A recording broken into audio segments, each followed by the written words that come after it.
Welcome to the Freebirth podcast, a supportive space for people who are learning, exploring, and celebrating their autonomous choices in childbirth. Together, we'll unpack truths, share personal stories, and claim our ability to birth freely and intuitively. Here's your host, Emily Saldea.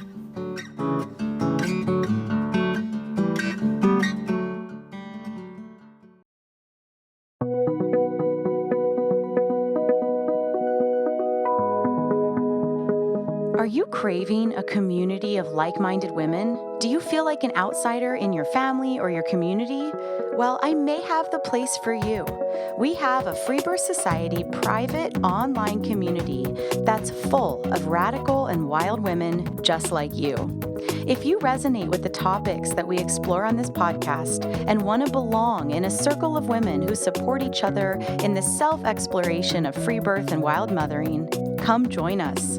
You can apply online at our website, freebirthsociety.com. It's where myself and my team are hanging out these days, and we would love to get to know you.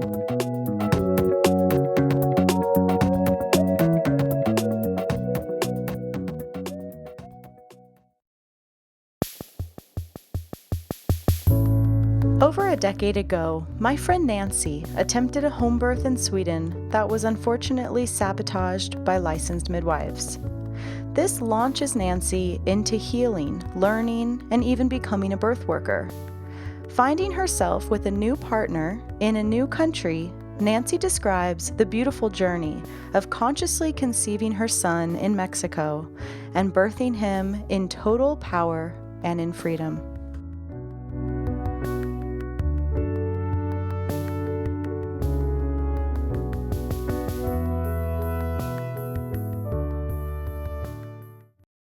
My daughter came flying down from the cosmos. She just really wanted to be here. I was very much, in some ways, not ready for that.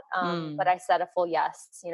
I was 24, living in Sweden, kind of back and forth between New York and Sweden because her dad is Swedish.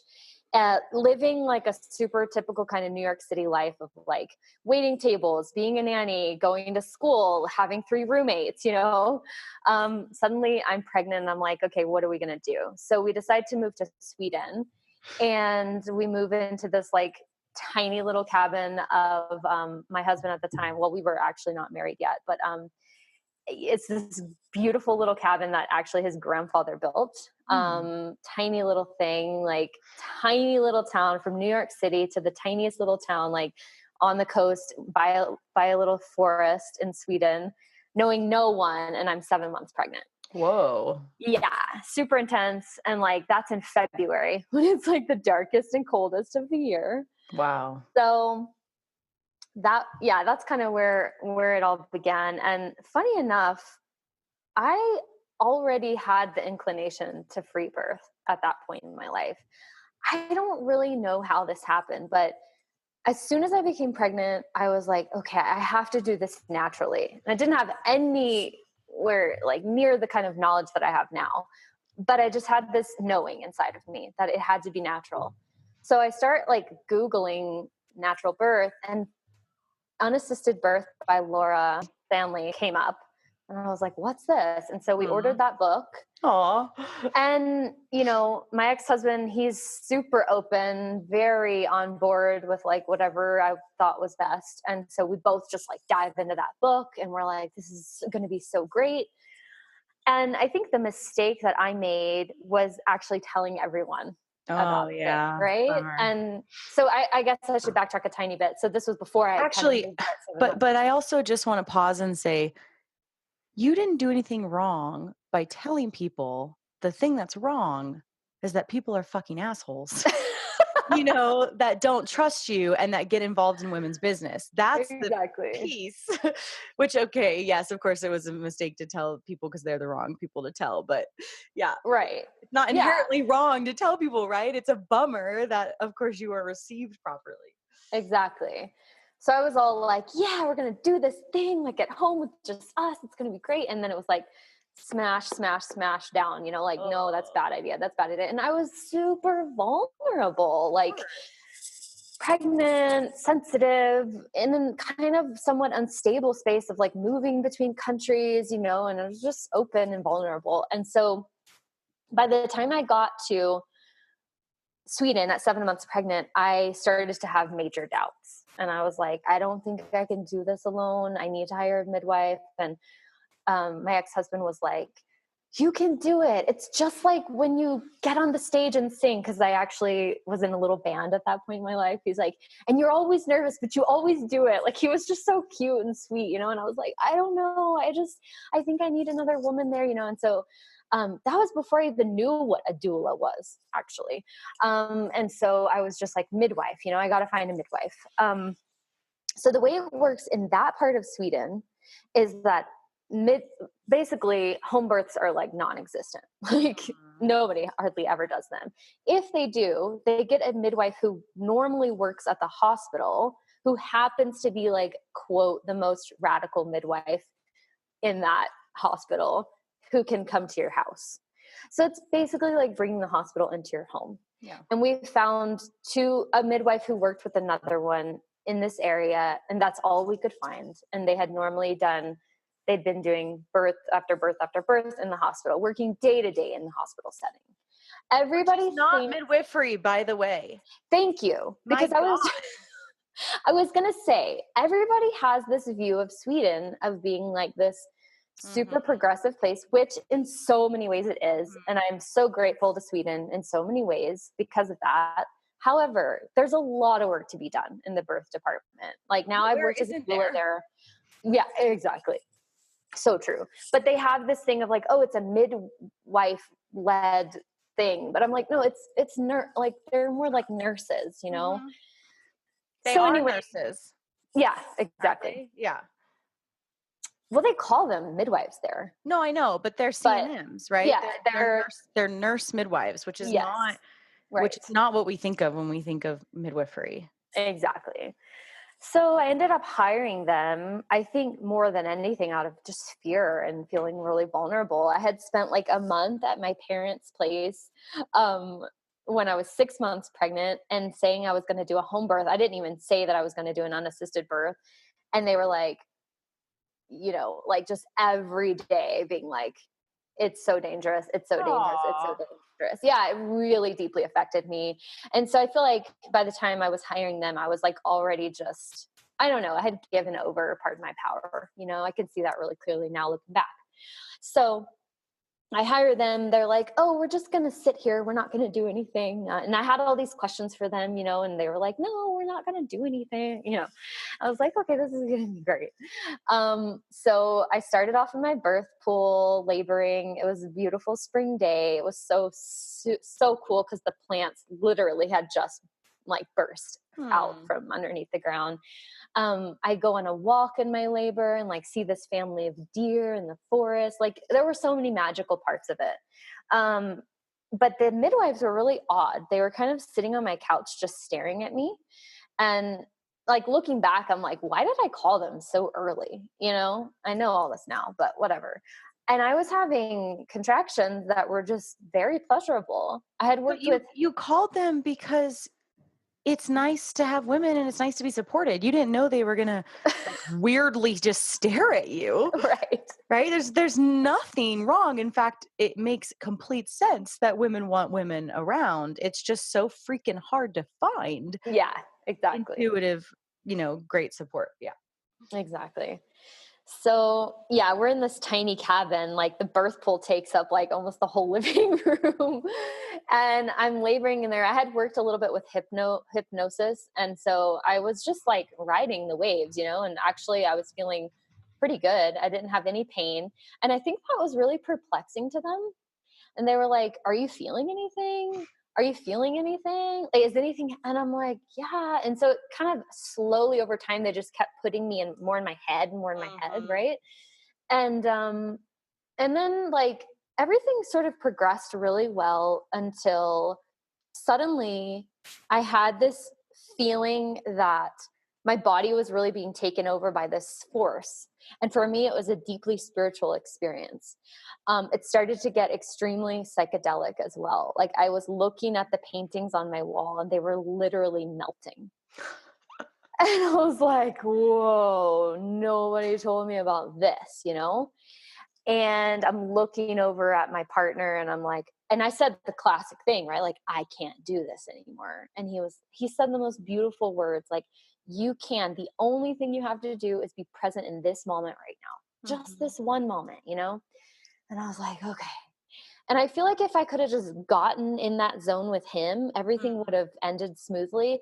But the midwives, this is like my most vivid memory of like where it all went astray. The midwife's face just like popped into my sphere, you know, and she hung her head like over the birth pool and was like, are you feeling the urge to push? And I was like, oh, and then I started to analyze it all, right? And I'm like, well, was that the urge to push? Or was that just I don't know. And she was like, because if you're not feeling the urge to push, like you need to be pushing soon. Now it's been a long time and now I need to check you and now you need to get out of the pool. And that was just where everything turned, right? And I was super vulnerable and being like opened up by this force. Yeah. And so I get out of the pool and this whole thing, right? And she checks my dilation and I'm 9.5 centimeters open. There's this tiny piece of cervix, right? This is like such a classic story as well for those listening. Like, yeah, there's that little piece of cervix and we're going to just mess with it for so long, right? And for me, I just needed space and time, and I needed to be able to totally dissolve into the Godhead. Like that's what I felt like, you know? But suddenly it was like all about my physicality, nothing about like, what are you feeling? You know, because I was feeling fear at that moment. I was feeling fear of this enormous force that was moving through my body. Because suddenly it was like the birth had turned, right? I was working with the waves, and then suddenly you eventually get to that place where it's like you have to surrender now, right? And that's where I was. Like, what is happening that women are just sabotaging each other like this? Ugh. I know. I'm so sorry. Yeah, it was a big bummer, to say the least, but we'll get there in a little bit. But so basically, to sort of make a long story short, hours go by and they're like, you're still at 9.5. You need to, this was quite funny. They had me pulling on rebozo, which is like a big piece of material. It actually comes from Mexico, where I'm currently living. And they're like, this is a Mexican technique. You're going to pull on this fabric while we pull on the other two ends and push with all your might. First of all, I've never seen that done here. I'm like, is this really a thing? I don't know. We work with the rebozo in a totally different way here. Yeah. But you know, so I'm pulling on this thing and like pushing against them. I'm literally popping blood vessels in my face. Like it's so messed up. And I'm trying to get that piece of cervix out of the way. But meanwhile, like I didn't have the urge to push. Right. So I'm going completely against what the body is wanting, right? My daughter starts to get into this weird position from all this where she's kind of wanting to come out like a unicorn. That's the only thing I can think of. That's what I tell her. I'm like, you're a little unicorn. So like more like her forehead, right? And then that, of course, starts to become an issue, right? They're like, oh, she's now in a bad position, you know? And I am just defeated at this point. And I'm in a lot of pain as well. Like it had gone from like totally riding those waves to like, oh, this is brutal. Cause I could feel it all in my back, you know? And I was really committed to like not using any kind of pain relief or anything, but they're like, oh, let's do some acupuncture. And they're like shoving this needle in my like ankle, which was just like awkward. And then at one point she's like, okay, you need oxytocin. You need Pitocin because your uterus is tired. You know? Oh yeah. Let's hyperextend your uterus when it's tired at home. So wait, meaning like you have to go to the hospital to get it. No, they actually had some with them. They give Pit in labor at home? Right? That is like, so dangerous. Yeah, interesting, right? Like they did Wow. that, and I was just so in this like weird zone by that Oh, point. It was so difficult for me to say no to things. of course. And then they're They've like, we totally need, taken you over. yeah, and then they're like, we need to pop your water, Oh you my know, God, no. because she's just like she's not coming down, and the whole typical story. And Wow. I'm like on my bed, they're popping the water, and it's like this Aw. amazing gush and just this beautiful. And they're like, oh, it's really clear. That's good. And then just some hours still keep passing, and I'm not, because it had been like totally sabotaged by that point. I needed a space to really relax, and I Of wasn't. course. Literally everyone does. Exactly. And Yeah. so then they go in the kitchen and start like whispering in Swedish, which at that point in my life I didn't speak Swedish yet. And I'm like, what are they doing? And I went into the bathroom with my partner, and I was like, okay, the baby's gonna come, the baby's gonna come, the baby's gonna come. Because I think we sort of understood that they were Yeah. thinking about the hospital, right? And we're just like looking at each other like, come on, Aw. like, it was everything for us to have that home birth, like everything. And then they come in and they're like, okay, guys, we need to transfer to the hospital. She's in a bad position. Like, you have this cervix lip that's not going away. And now it's just been too long. Mhm. Now, mind you, it wasn't that long. I mean, now that I know what I know about birth, God, births can be fucking long, right? How many hours was it? From like at that point, it had probably only been 12. Oh my God. Yeah. Wow. Oh my God. Wow. And like So half the time so it's many like of an those. average. Yeah. And so Wow. many of those 12 hours were just like beautiful and blissful. And you already got to 9 within I mean, ugh. Yeah. It doesn't even matter if it had been 48 hours, obviously. Right. Like, get your shitty Yeah. attitudes out of your space. But But I wow. just want to mention that because, like, they're like, oh, it's been too long. And Mhm. so eventually we get in. Oh, this is the part that just sucks. So I'm just like, okay, we're going to the hospital, and I'm looking at myself in the mirror. These blood vessels are busted. Mhm. I just don't recognize myself, And I'm like trying to like figure out how to get my clothes on. And, I did not have like a backup hospital bag or anything. Like, I was totally committed to birthing at home. So I was just like scrambling to get things together, and my partner was working with me. And then we get out on the grass, the ambulance just pulled up, and I have the urge to push. And like, it comes so strong that I'm like hanging on my partner's neck, and like, oh. Now, why didn't I just like turn my ass around and go back in my house? I Aw. don't know. Like, looking back on it, I'm like, wow, it's so interesting that I just continued to go and get in the ambulance. Mm. But it was like already just defeated, right? That energy. And I was like, oh, now I'm pushing. So I get in the ambulance, and they go, try not to push in here.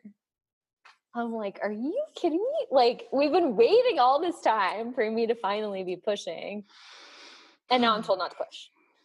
My husband was like in the front. I couldn't reach his hand. It was a moment of deep sadness for me. Yeah. Feeling really alone and abandoned.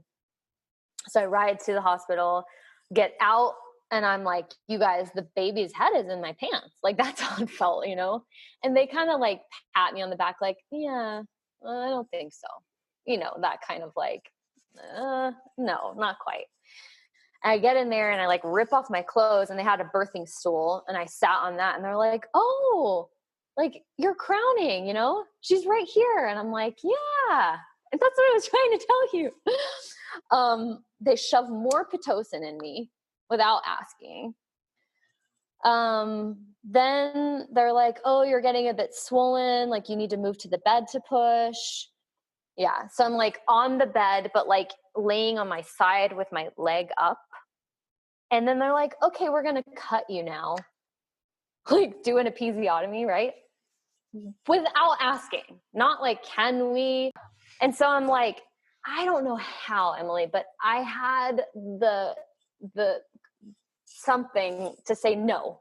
Mm-hmm. And I said it pretty strongly, I think, because my whole labor had just gone inward, and I was barely speaking, actually. But at this point, I was like, no. And thankfully, they listened to me. And I think it kind of shocked them of like, oh, she's actually like having a baby. Oh, she's there? That's a real person? Yeah. And so they did not give me an episiotomy, thank God. And then shortly she shot out. I had the fetal ejection reflex, and she was just beautiful. And we didn't have an ultrasound in that pregnancy. I didn't know if it was a girl, and this was a girl, and these beautiful lips and these beautiful eyes. And it was actually a beautiful moment, but followed by just deep sadness, that in my opinion really affected our bonding a lot. Of course. Yeah. And the Pitocin, and thank God she wasn't taken away from me. Yeah. Thank God they did respect some slight delayed cord cutting. It wasn't like as long as I probably really would have liked, but it was definitely like 5 minutes, but then they're like pulling on the cord to get my placenta out. Of course. Yeah. I'm like, okay, I don't know. It was all just happening, and yeah, that was like the beginning of my motherhood journey. And they came to my house a week after that, and they actually apologized, and they cut their fee in half for me, because we were pissed. Like, after I had a little bit of time to process it all, I'm like, why did this happen? And why did that happen? And why didn't we? And why? And so I had all these questions for them, and they were kind, and they admitted like they were scared, and it's all about whatever training that they've had, right? But they should not be doing home births. Those were absolute wolves in sheep's clothing. Yeah, exactly. So, and unfortunately it's still like that there. Yeah, in the north of Sweden they have got, like, now there's like home birth midwives who don't work in a hospital, but yeah, it's crazy. Mm-hmm. Wow. Okay. So that spiraled me into a lot of deep shadow work, all about my self-worth, really. And I think at the end of the day, what it did is that it made me understand, like, nothing external can take away my worth, nothing that I did or didn't do. Because it was like a huge sort of, I think for me too, it was like, oh, all those people that were like didn't have my back about me home birthing were like, see, I told you it was going to be, you know what I mean? I felt that energy. And I think for me also, one of the saddest things was that when I tried to express how bummed out I was, they're like, oh, but your baby's healthy. That's the only thing that matters. That whole, you don't matter. Yeah. You don't matter. Your feelings don't matter.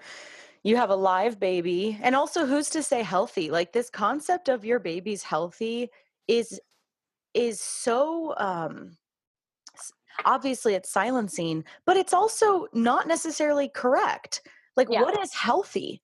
Right. I mean, alive. Or fine, right? Yeah, alive. Yeah. Okay. Yeah. We can see that. But, healthy? I mean, I'm sure your baby was healthy, but you know what I mean? Like, Yeah. Babies There's a lot of assumptions made. Yeah. Like, they mean to say alive. Yeah, exactly. Yeah. It's so painful. Mm-hmm.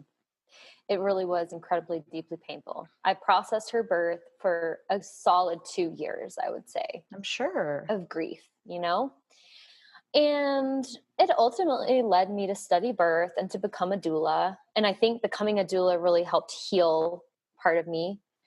And because also, I think when I studied to be a doula, I was like, oh, this system is so fucked up. Like, I didn't realize that, I definitely came in very naive. And so it kind of took off those, blinders, and which helped me to heal. Yeah. Because then I realized, oh, I was just working within a system that's broken. I do want to mention one quick detail that I forgot, just because you're going to get a total kick out of this. You're going to be appalled. During my pregnancy, in order to be able to hire those midwives to come to my home, I had to go to the hospital and speak to a head OBGYN male and, quote, prove my case of being able to birth at home, because I was a first-time mother. Yeah. Yeah. You needed permission from the white man. Exactly. Yeah. I mean, duh, look at our life. You realize that we weren't even allowed to get our own credit cards without our husband's permission until the beginning of our lifetime in the 80s. Like, of course you needed a male's permission to do something against the grain. And also, of course, that permission was fakely given and you Right. wound up at his institution anyway. Yeah. I mean, it's all just such bullshit. I know. Oh, okay. So then let's get into the juicy stuff. Let's get into the epic, beautiful free birth that is about to come. So Yes. then we get into, there's this 10-year gap between Yeah. your daughter and your son. So briefly kind of fill in that 10 years for us, for what's relevant to get us into this next pregnancy. You're doing some birth work. You're kind of grieving and hashing out your birth, coming to a better understanding of what happened, Yeah. and take us kind of through that decade. Yeah. So I'm like just slowly exploring the doula work. I'm diving very deep into my womb, I would say, to my innate power, my wisdom as a woman. I'm becoming a woman, I think, over those years, really. Like moving from the maiden to mother, right? Then took me a long time, I think, with my daughter to really move from the maiden to mother, because it was I was so young and I didn't feel fully prepared. And then the whole shock of like everything that happened during the birth. But it was this 10-year period of like deep exploration, traveling around the world, understanding that there's just different ways to live life, right? You and your partner. My partner and I eventually split. We're amazing friends now. Like it was, we have a beautiful relationship, but it was time to part ways. Can't really get into that whole story, but yeah, that we'll just say that. Eventually I meet my now current husband, as I'm traveling through Mexico, with my 4.5-year-old daughter. And we started a life together, and it was so crazy, Emily. As soon as I met him, I heard this voice that said, "This is your spiritual partner and the father of your next child." And I was like, whoa, wait, what?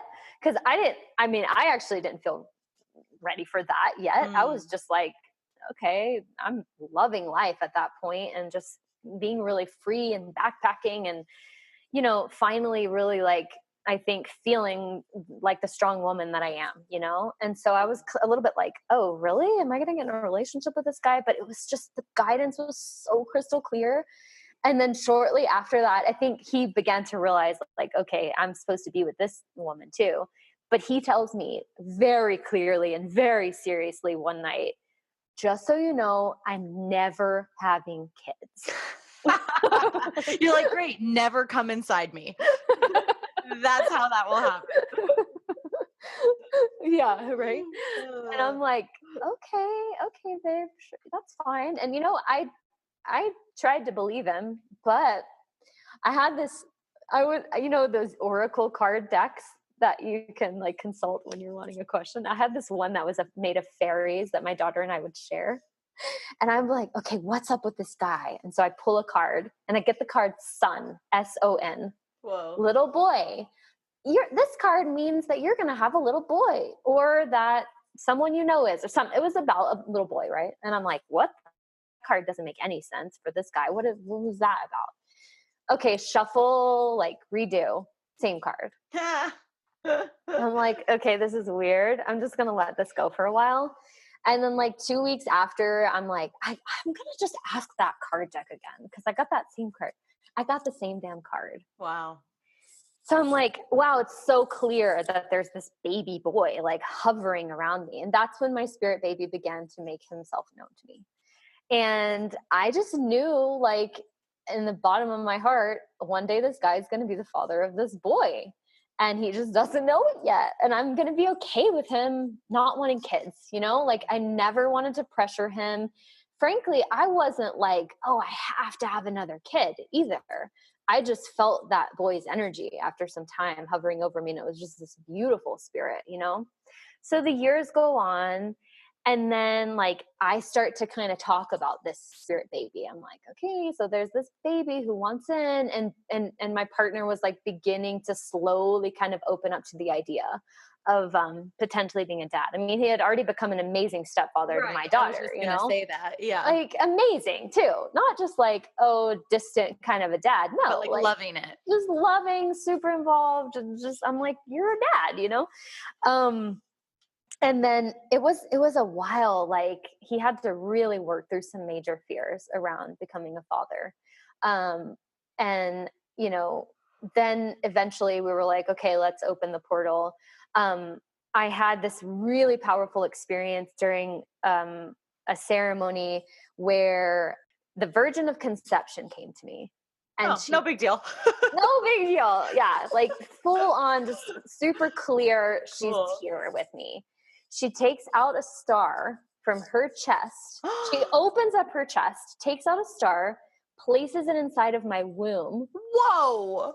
Yeah. I watch my baby grow from that star. I watch him being born. I like pick him up to me.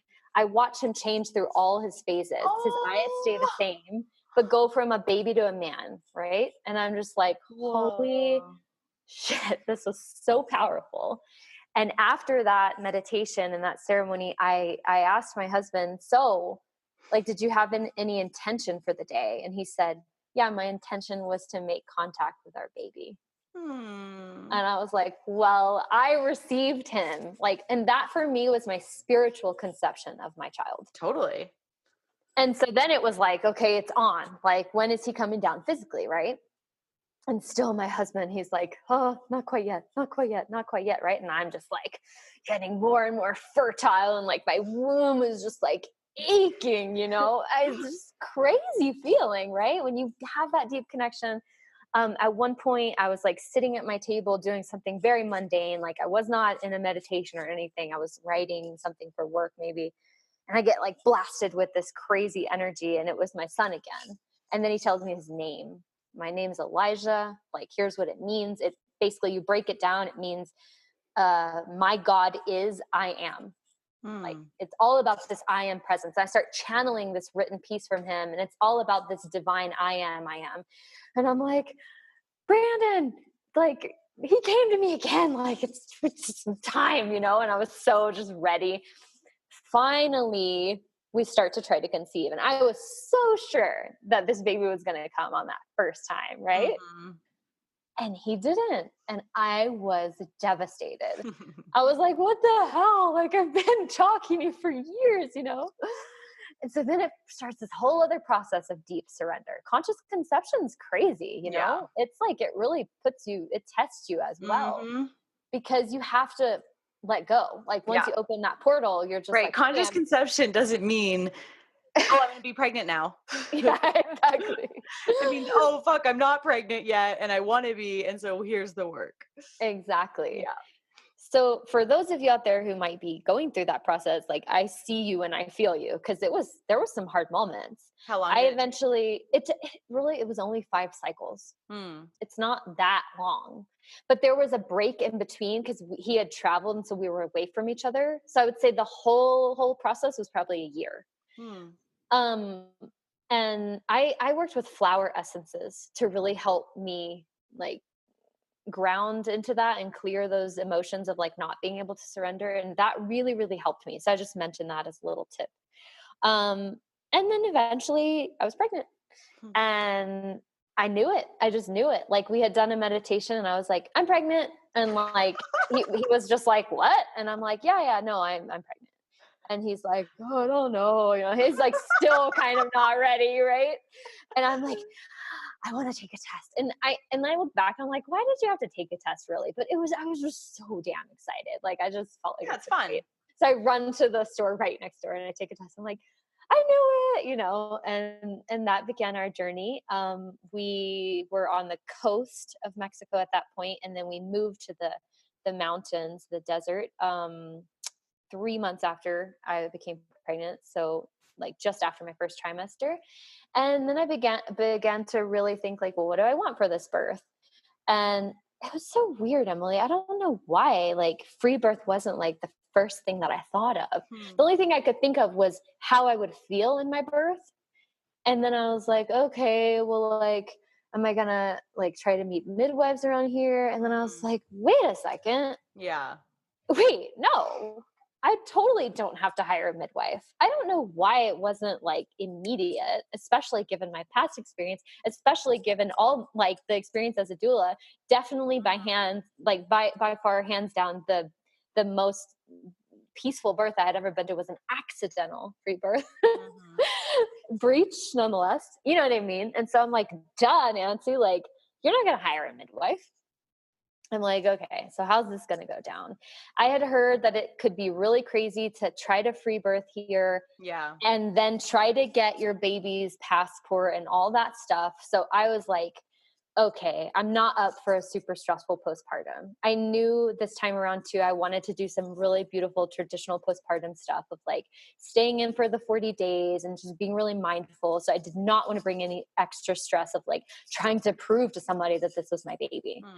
So I start to do the rounds and try and get to know the midwives around here. And I'm just super transparent with them. And I'm like, all right, here's the deal. Like, I don't really want you to come to my birth. I do want you to help me with some paperwork though. And so that began, that was, and ultimately what I ended up doing was hiring someone who was okay with it. Nice. She did trust my, ability to birth without her. And there were some things that I did, maybe I didn't have to do. I felt like I had to do because I knew the process after speaking to a lot of people, especially as being like an expat in Mexico, trying to get my baby his US passport would have been really hard if I had no prenatal records. Yeah, that's what Nicole said in her episode. Mm-hmm. And so I was like, well, shit, I'm not play the getting game a little. Exactly. So I'm like, I'm not getting an ultrasound. I feel really solid about that. What am I willing to do, to prove it? Okay, well, who can I pay off? Exactly.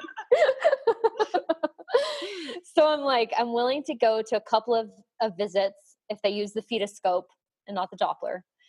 And I'm willing to get my blood work taken so that an actual lab can, you have that like seal of I don't know, some official thing, right? And so that's where I made my compromise.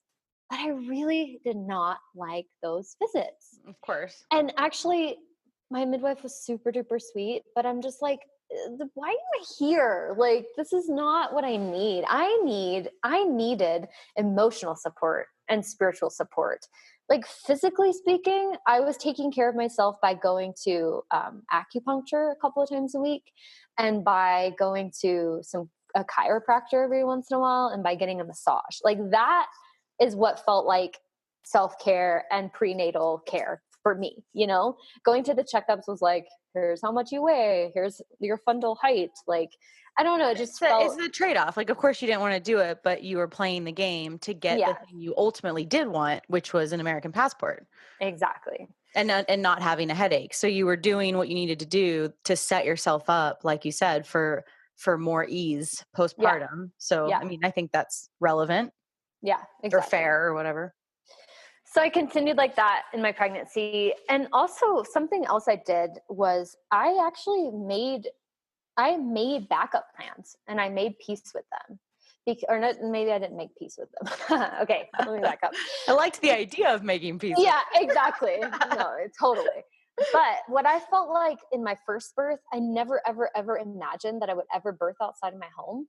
And it was a massive shock to have ended up in the hospital. So I was like, okay, this time around, I'm actually going to see, okay, who would be my plan B? Well, plan B would actually be to call the midwife. Okay, what's plan C if I had to go into the hospital for something? It would be this total asshole doctor that I ended up going to meet. It was like part of me facing my fears, ultimately. Oh my God, was he an asshole, Emily? I can't even tell you. And everybody was like, oh, this is the most alternative OBGYN that we have in this town. My husband was like, what the fuck was that when we left? He was just like, for real? I'm like, oh babe, like this is totally like how it goes in the birth world. He was just like, are you kidding me? So anyway, this guy was just so not alternative. And it was great though, because like I had him in my head as like, if that's plan C, I'm so not going to plan C ever, And for me, preparing for a free birth was a mix of deep, deep, deep spiritual surrender, like listening to the guidance of my spirit baby and my higher self and really feeling like this is what was best for us, and educating myself about what truly is the thing that I would feel uncomfortable with. If there were something happen. For me, my ultimate fear was my baby coming out and not breathing somehow. And so I just educated myself on that. I ended up doing a course with Karen Strange It was an online course. And I was like, okay, I'm going to just be prepared to feel like I can let that go, you know, like I can know how to resuscitate if I want. And that just totally let my mind go. After that, I was like, okay, this is fine. I'm in this. This is totally, nothing's going to happen. I did some rituals around like writing down some of my worries and then like burning them. And then I had this like little container on my altar that ultimately became my birth altar of like putting in what I did want to happen, like, you know, the positive affirmations of it. And I just put them there kind of as prayers. And like, I'm letting this go and I'm handing it over to the divine, you know? And then I just began to just fully let go of like plan B, plan C, and all that shit in the last trimester. And it was just like me and my baby, and this is what we're doing. I ended up having a good friend who also is a doula who I worked with on the coast. We did a few things together, a birth and a little course together. And I was just like, I really want a feminine presence there of someone who's already given birth to. She had an amazing free birth. Her baby was breech, and this was some years ago, and nobody would support her. So she was like, fuck it, I'm going to do it on my own. Wow. And so I was like, okay, she's so on board with free birth. You know, I just felt really, really comfortable with my birth team. So flash forward to I'm in labor. It was funny because I had like sort of thought I was in labor a few times and then stopped, and it would always come in at night at like 2 or 3 in the morning. And I'm like, oh, maybe this is it. And then I would eventually fall asleep. So it wasn't it, right? That had happened for probably 3 or 4 days. And I think I was actually already beginning to open. Sure. And then I remember like the night before I went into quote real labor, whatever you want to call it, I was so grumpy. And I was like, I'm so done being pregnant. But I was only 39 weeks pregnant.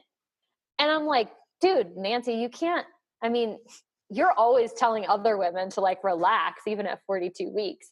Why are you like suddenly so done with being pregnant?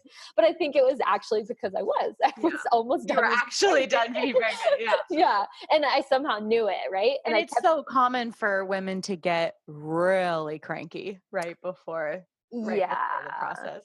Totally. And I had gone to my friend's house who had just moved into this new house that they had built. And it was sort of supposed to be the celebratory thing. And they had some champagne. And I I was just like grumping on the couch, you know, like, I'm sorry, guys. I wish you guys really could see her face right now. Like negative Nancy. Yeah. That's my alter ego for sure. And my friend was so funny. She's like, just so you know, like I had a dream about you and you gave birth and you were standing up and it was 11:15 in the morning. And I was like, okay, well, maybe that'll be tomorrow, you know? But I was and they were like, it's fine. Just have a little bit of champagne, you know, you'll probably go into labor after that. So I had a little bit of champagne and we went home and whatever. And then the next morning my water broke and it was 7:30ish.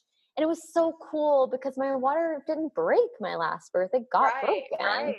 And so I had never felt that. And I was like, oh, and it was funny because I was actually peeing on the toilet and then my water broke and I'm like, oh, whoa, like either I really lost control of my pelvic floor or like that was my water. Did I just collapse? Yeah, exactly. I was like, oh shit, that's not good.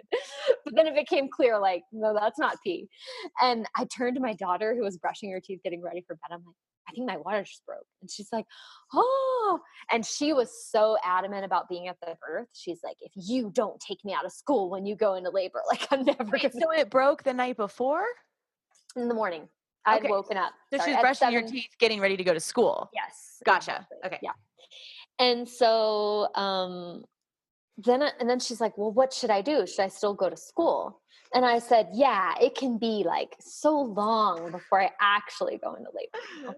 And I had heard stories and like after being in your group, and like hearing all these stories, this is not something I came across as a doula because all the births were so managed, right? I didn't realize like, oh, sometimes their water breaks and people go into labor like 4 or 5 days later. Yeah. You know? And so I was for me, that was not a fear. Like, I was like, whatever, it could be like a few days from now. I don't know, Violet, you know, it's like, And I don't want you or Brandon to be like staring at me like, okay, so is anything happening yet? Is anything happening yet? So I'm like, just go to school. Let's just pretend like it's a normal day. And so I go downstairs and I'm like leaking and I'm like, what do I do with this? And so I'm like putting a pad thing on and like, I'm like, okay, I got to get my snacks ready, my rehydration drink. Like I had all these plans, right?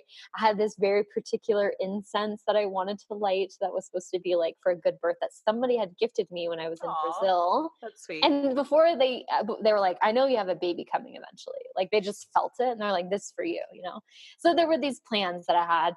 And then I go to Brandon and I'm like, my water broke. And he's just like, oh, okay, well, what does that mean? And should I, and I'm like, no, let's just like pretend like it's a normal day. And he's like, okay, well, I have one work call at 8:30 and then another work call at 10:30. Like he had like 3 calls planned for that day. He works from home. And I'm like, just go on, you know. My friend who was going to be my doula, she actually was planning on coming to my house around 10 to do a cranial sacral treatment on me. Yeah, she's amazing. And I just love those. And so I call her and I'm like, well, my water broke, but let's just keep the plan for you to give me that treatment. And I think she somehow knew that it was coming closer than I thought. And she's like, I think I'm going to eat breakfast and maybe I should head over like a little bit before 10. I'm like, well, let's just be in touch. Like, I'll let you know. And then I, shower and do all these things. And I go upstairs and I'm just like being with myself. And suddenly labor's just on and it's 9:20, And I'm like, oh, whoa, it's on and it's strong. Like, and I called the bus driver of my daughter's school. I'm like, sorry, but you kind of need to turn right back around. Cause I felt like it might be really soon, cause the contractions were coming like, honestly, it felt like they were just a minute apart. I love that you had the bus driver's number. Oh, yeah. And that they could turn around. No, they were all on board with the plan. Like, it's so cute. Feel like I'm birthing at home, I need my girl there. Yeah. And so they're like, no problem. And they're like, well, she's in her class. Like they're singing this song right now that like, should we interrupt? I'm like, no, you need to actually interrupt and bring her back. Cause she would kill me if she missed my birth, So like, okay, she's on the way.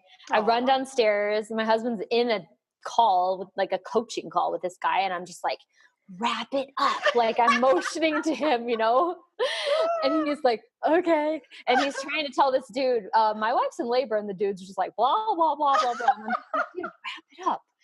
And so I'm like, whatever, I can birth on my own, these people know that it's on now. I text my doula, like, it's on, just come when you can. I go upstairs. I had hung this like, the silks that you perform on. You also did this for your birth, right? Those silky things that the circus performers use. My daughter actually is in circus. So I hung a silk up from these beams that I have. I'm living in this kind of warehouse space temporarily. So it's perfect. And I could put all my weight on that. And I hung it right in front of my birth altar. And I'm hanging on that and just like swirling my hips every time the wave comes.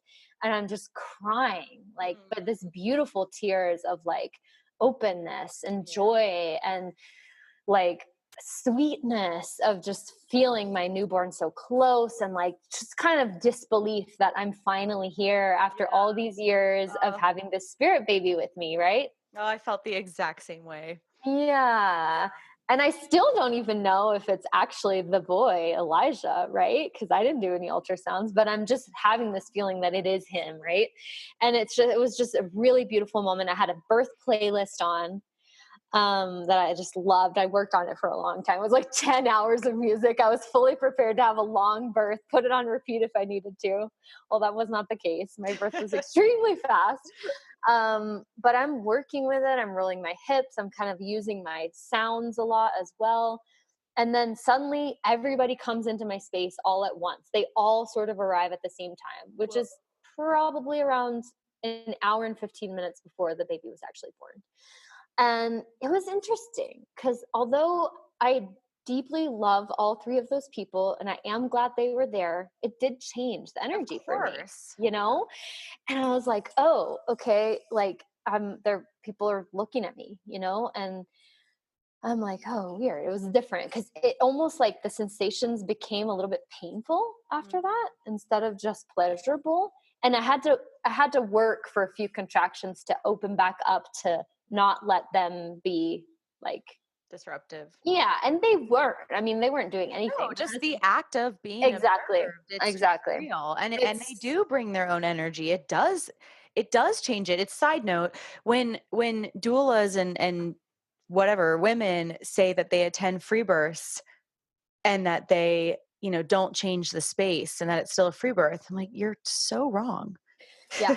To not know that you change the space when you enter a birthing room is incorrect. It's actually potentially dangerous. Yeah. Yeah, exactly. And I did learn a lot from that too, as a doula, just reminding myself of that. But they were great. He was doing the incense for me, my husband. My daughter had prepared this beautiful snack plate of watermelon and these spirulina cookies. And, oh my God. And my friend, who is a professional photographer, let us borrow her camera. And my daughter took on the role of photographer. I knew I really wanted pictures. And she did an amazing job. And I didn't feel her as a distraction with that. So I'm still kind of doing what I'm doing at my birth altar. And then my sounds start to get like crazy primal in my mouth. Like there's some pictures of me, my jaw is just like so wide open, And I knew I had a feeling in my pregnancy I was going to work with sounds a lot. I work as a sound healer as well. So it was like just so innate in me to use my voice. And that was super helpful. And then suddenly I'm like, I need to take a poop. And it's like, why didn't I know that was the baby? I mean, I know that when women say that, they're like, often it's because you're in like a alternative reality. I know. And so I'm like, I gotta poop, you guys. So I go poop, and then I go back out, and then I gotta go poop again. And it just goes on like this, right? And I'm like, maybe we should fill up the pool, because I sort of had this idea that I was gonna birth in water, although I wasn't attached to it. I was like, it can be there if I want it. And I think I was moving so rapidly through the phases of labor that I didn't really recognize them. But I think now, looking back on it, I think I was in transition when I went to the bathroom the last time. And I did poop like a little bit each time, but it really was the baby's head coming down that was, making that happen. And Brandon's like, you need to wash your hands. And I'm like hanging over the sink, like, I didn't know if I could wash my hands. Like, it was like so dramatic. Oh my God, I could totally see that. That's so funny. And he's just like, okay, I'll help you. And then I'm like, I need to get in the pool. So I go get in the pool, and which was just this little kiddie pool, and it wasn't even like halfway filled up at that point.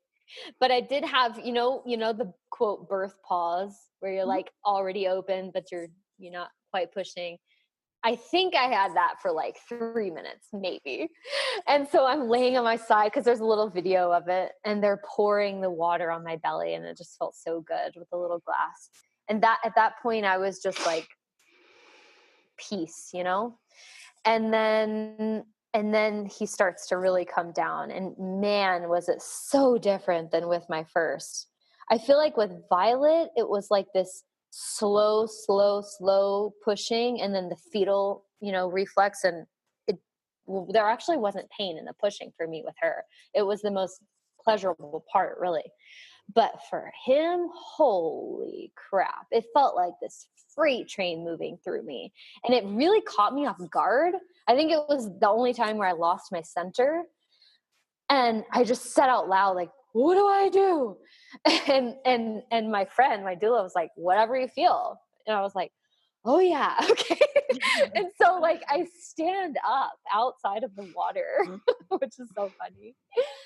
And only thing I can say on repeat is, oh my goddess, please help me. Oh my goddess, please help me. I was literally praying to the goddess. That's the only thing I could do in the moment, because the sensations were so incredibly intense. And I did have that ring of fire as well, which I didn't experience with Violet. And I I felt like my ass was going to break. I think there was some fear that came up for me there. Of course. around tearing. And I was Yeah. like, I don't want to tear like all the way to my butt. Like, oh my God. And why can't he just come a little slower? Like it was just so fast. And at that point, my husband intuitively just started to hold, because the head was already starting to come out, and he just started to hold there. And he started to tell me, just work with the power. Like this is power coming through you. Just work with it. Nice. And it's so interesting. And I say this for anyone listening who is a birth worker as well. I feel like you think you're going to remember it all when you're in labor, like as a birth worker, of like, it's just the power coming through. You can work with it, like whatever things you've told to other women as well. But no, you're just gone. It's just happening to you, and you're this portal, and suddenly, and it's great because your mind lets go. And it's amazing, Emily, because in this moment of this 10-hour playlist, my own hypnosis recording comes on that I made. Yeah, because I have like a set of 9 hypnosis, and I put a couple of them on my playlist. But like, what are the chances of it coming in that moment? So he was born to like my voice. That's cute. Yeah, and the whole thing that I was saying to myself was surrender, let go, all the things I kind of needed to hear. And then after kind of screaming to the goddess, he just eventually shot out. It was so incredibly fast. And I had mentioned earlier that one of my fears was that he would come out and not be breathing well. And he was screaming. It was like, whoa, hi. Hey, bud. Okay. Wow, you're really here, And I just like grabbed him, and I was like, I love you. I love you. I love you. And petting his head. And then and it was really cool because actually my husband and I caught him together. And we didn't really have a plan for that. I just told him. How could you? Exactly. Yeah. But like we had talked about it in the pregnancy of like, maybe you can catch him or maybe I will. It's just going to flow, But he sort of had the head like as it was coming out, and then I grabbed the body. And that felt really, really special to us, I think. And then, yeah, he was there with me, and he was screaming, and then I felt his little balls and I was like, it's a boy, it's Elijah, it's my spirit baby. And eventually we moved to in front of the birth altar, and we laid there all as a family. My doula got some awesome pictures of us, and then I felt the placenta coming pretty quickly. I think it was within 20 minutes. And I just sat up and like held him in one arm and was like catching my placenta with the other hand right in front of my birth altar. And it was a really special moment. I put my hand on my placenta, and I just felt this energy coursing through me, and I just felt so much gratitude. And then eventually we moved all of us to the bed with the placenta, and we did a like partial, I wouldn't call it really a lotus birth, but like it was 4 hours before we cut the cord, and we actually did the cord burning ceremony. Nice.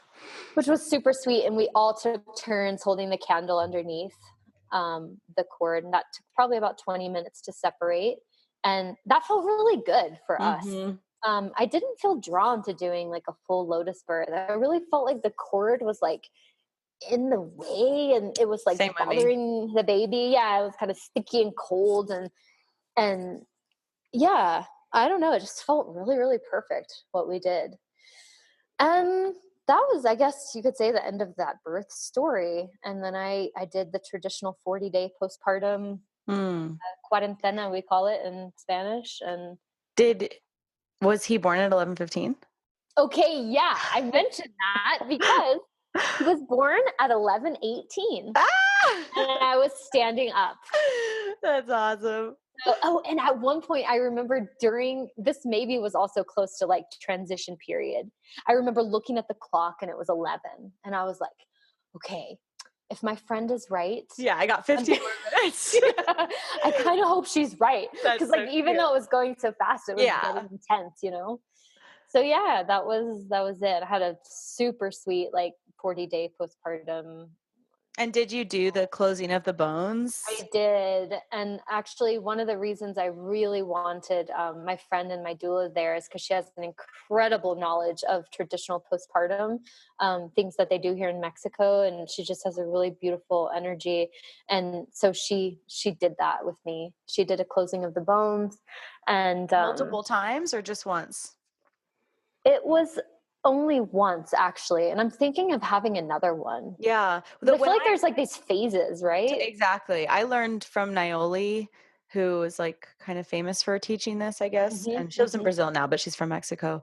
Yeah, And I've heard I believe, if I'm correct, that in our workshop, she said that it could be done multiple times at the different stages of postpartum, which feels really good, right? Because you like totally. digest it at different points. And Absolutely. who you are closing up at 3 days or 2 weeks to who you are at 3 months is Exactly. pretty different. Yeah. Yep, for And sure. For anyone listening, God, that rest was just absolutely incredible and feels so essential in my opinion. Like, and I really was so thankful that I had it so dialed in. I didn't really talk about that, but like during my pregnancy, I worked a lot on the postpartum stuff. mhm. I had arranged a food train, a meal Nice. train, people coming to bring me food for the first 6 weeks. I had help in the house with cleaning, you know, I don't know. I had like a big thermos to always have a nourishing beverage by my, Mm.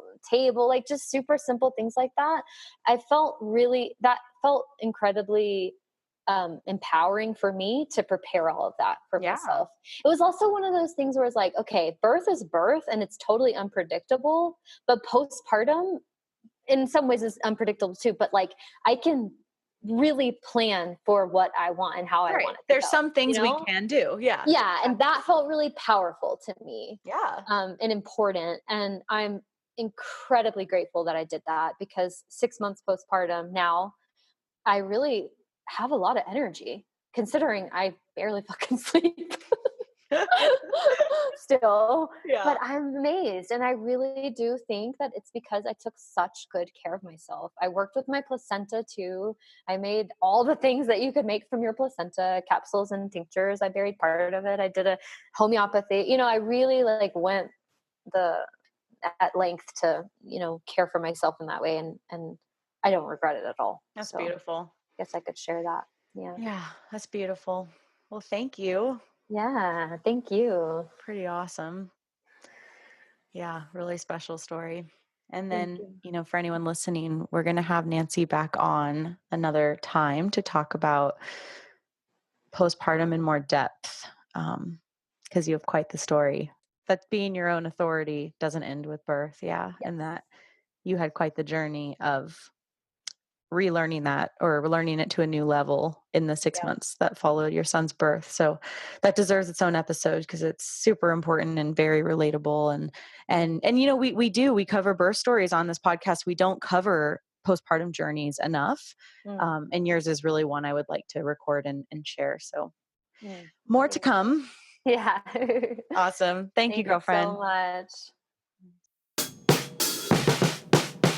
That's it for today, everyone. Join us next week for another episode of the Freebirth podcast. Thanks for joining us. And remember, your body, your choice. Lots of love.